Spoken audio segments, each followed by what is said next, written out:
Í dag erum við semst á seinni degi að tveggja daga stoppfundi þjóða í Evrópu semst samstarf og stuðning við hvort annað eftir hugmyndafræðinni IPS Supported Employment. En það er stuðningsmódel til að styðja ungt fólk með þyngri geðsjúkdóma aftur á vinnumarkað og fylgja þeim eftir eins og við höfum verið að gera í mörg ár.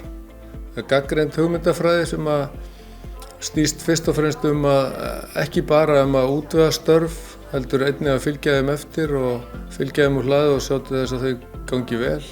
Bæði fyrir skjólstæðing og ekki síður fyrir vinnustæðin og samstarfsfélaga.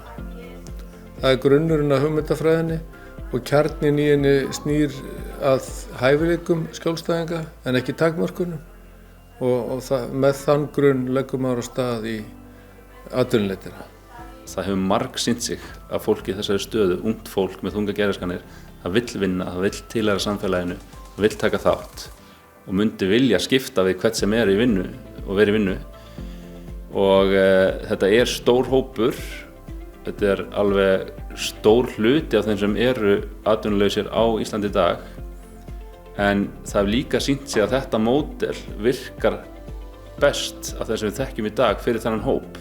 Það eru nokkur aðilar að vinna eftir hugmyndafræðinni í dag, Velferðarsvið Reykjavíkur, Landspítali og Virk og Bugl, svo einhver dæmi séu tekin. En vonandi verður það víðar eftir nokkur ár og þessi stoppfundur er vonandi hvati að meira starfi á Íslandi. Stoppfundur IPS Evrópusamstarfsins inniheldur í dag 18 þjóðir og 15 eru hérna samankomnar til þess að setja þetta samstarf á þessum fundi og vonandi verður þetta í framhaldinu orðið mun fleiri þjóðir en það er marga liti til þessa samstarfs að geta byrjað og fengið stuðning við það.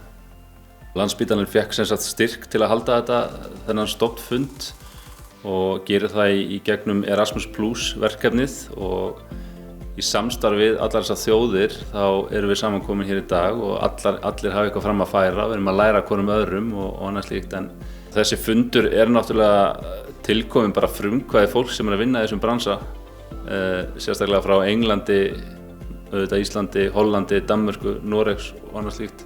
Þetta er svona hægt með áhuga og frumkvæði bara fólk sem vill láta gott þess leið og er í þessum bransa.